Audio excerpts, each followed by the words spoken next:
long vision 2047 will be the people of greatness who is going to be in the records and the history of entire Andhra Pradesh. That is Chandrababu Naidu garu అధ్యక్ష. ఇంకొకటి చెప్తున్నా, నేను ఏదో చంద్రబాబు నాయుడు గారిని పొగడ్తలతోటో లేకపోతే ఏదో మాట్లాడాలనేది కాదు. My point is I will talk exactly to the point and my personal perception ఏదైతే కరెక్ట్ అయితే కరెక్ట్ అని చెప్తానో, తప్పు అయితే తేడా ఉంటే కరెక్ట్ చేసుకోమని చెప్తాం అధ్యక్ష. డబ్బులు పెట్టాలంటే ఎవరో వచ్చి పెట్టారు అధ్యక్ష. అక్కడ ఉన్నవాళ్ళు ఎవరు, ఆ రాష్ట్రంలో ఎవరున్నారు, ఆ రాష్ట్ర భవిష్యత్తు ఏంటి, అవన్నీ చూసి కానీ ఇండస్ట్రీస్ రావు అధ్యక్ష. అటువంటిది చంద్రబాబు నాయుడు గారు నేర్పరితనంతో, అంటే భారతదేశంలో ఒకటి ఆంధ్ర రాష్ట్రం ఒకటే కాదు అధ్యక్ష, చాలా రాష్ట్రాలు ఉన్నాయి, అయినా నేర్పరితనంతో ఇక్కడ డబుల్ ఇంజిన్ సర్కార్ ఉండటం వలన ఈ ఇన్వెస్ట్మెంట్స్ కేంద్ర ప్రభుత్వ సంస్థల ద్వారా ట్రిపుల్ ఇంజిన్ సర్కార్ అయ్యింది అధ్యక్ష. ఇప్పుడు నిజంగా అత్యంత అద్భుతమైన ఫాస్ట్గా వెళ్ళటానికి మళ్ళీ మన ఆంధ్ర రాష్ట్రము భవిష్యత్తు బాగుంటుందనే ఉద్దేశంతో ప్రజలు ఎంతో ఆశగా ఎదురు చూస్తున్నారు అధ్యక్ష.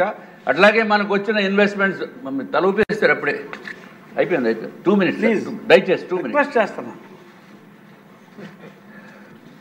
ఎవరి గురించి మాట్లాడుతున్నారు? ఆయన వచ్చిన తర్వాత ఆయన చెప్తారు కదా. ఆయన గురించి ఆయన చెప్పుకోలేరు అధ్యక్ష.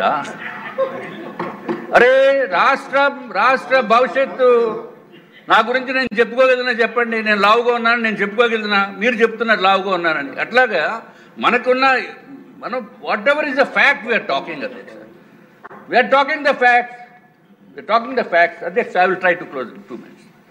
సో మన రాష్ట్రానికి అధ్యక్ష చాలామందికి తెలియదు, చాలామందికి టీవీ చూసిన ప్రజలకి కూడా ఏంటో ఏదో విజన్ 2047 2047 ఏంటో అనేది అనుకుంటారు అధ్యక్ష. కానీ దానికి అచీవ్ అవడానికి చేస్తున్న ప్రయత్నంలో భాగంగా అంతకుముందు ఎక్కడ అప్పులు పుట్టక తాకట్లు పెట్టి మన రాష్ట్ర ప్రజల ఆస్తుల్ని తాకట్లు పెట్టి తీసుకొచ్చిన ప్రభుత్వము జగన్మోహన్ రెడ్డి గారి ప్రభుత్వం అధ్యక్ష. అటువంటిది మనం one of the first green field capital కడుతున్నాం అధ్యక్ష. ఏదో చిన్న క్యాపిటల్ కాదు. This is the biggest capital in entire country. We're going to build a biggest city in the entire country అధ్యక్ష, ఇన్ గ్రీన్ ఫీల్డ్ సిటీ. అటువంటిది ఎవరికి సాధ్యమవుతుంది? కేవలం ఒక విజన్ ఉన్న లీడర్ ఉన్న మలాన్ అధ్యక్ష. ఆ విజన్ ఉన్న లీడర్ చంద్రబాబు నాయుడు గారు అధ్యక్ష. అట్లాగే అధ్యక్ష, బ్యాంక్స్ నుంచి తాకట్లు పెడితేనే కానీ అప్పులు ఇవ్వనటువంటి పరిస్థితి నుంచి ఇప్పుడు బ్యాంకర్స్ వరల్డ్ బ్యాంక్ దగ్గర నుంచి, ఏడీబీ దగ్గర నుంచి, అట్లాగే హడ్కో నుంచి కూడా మేము దీంట్లో ఇన్వెస్ట్ చేస్తామని చెప్పి ముందుకొచ్చి ఇన్వెస్ట్మెంట్స్ పెడుతున్నారంటే నార్మల్ సామాన్యుడు ఓటు వేసేదానికి ఎంత నమ్మకంతో ఓటు వేస్తారో, అట్లాగే అప్పులు ఇచ్చే పెద్ద నేషనలైజ్డ్ బ్యాంక్స్ కానీ, లేకపోతే ఇంకా పెద్ద వరల్డ్ బ్యాంక్స్ కానీ, ఏషియన్ డెవలప్మెంట్ బ్యాంక్ కానీ అప్పులు ఇస్తున్నారంటే వాళ్ళు ఫుల్గా స్టడీ చేసి మొత్తం వారు అసలు ఈ ఆంధ్ర రాష్ట్ర భవిష్యత్తు ఎలాగుంటుందని చెప్పి చేస్తేనే కానీ అప్పులు ఇవ్వరు అధ్యక్ష.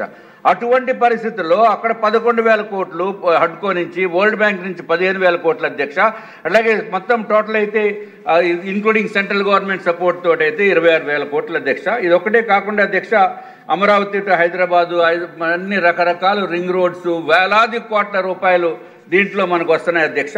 మనకు తప్పనిసరిగా ఈ ఆంధ్ర రాష్ట్ర భవిష్యత్తు, బంగారు భవిష్యత్తు, స్వర్ణాంధ్ర విజన్ అంటే స్వర్ణాంధ్రప్రదేశ్ విజన్ ఏదైతే రూపకల్పన చేశారో అధ్యక్ష, అది తప్పనిసరిగా నెరవేరుతుంది. మీరు ఇంకా మాకు టైం లేదు కాబట్టి మిమ్మల్ని కూడా ఇబ్బంది పెట్టకూడదు కాబట్టి క్లోజ్ చేస్తున్నాం అధ్యక్ష.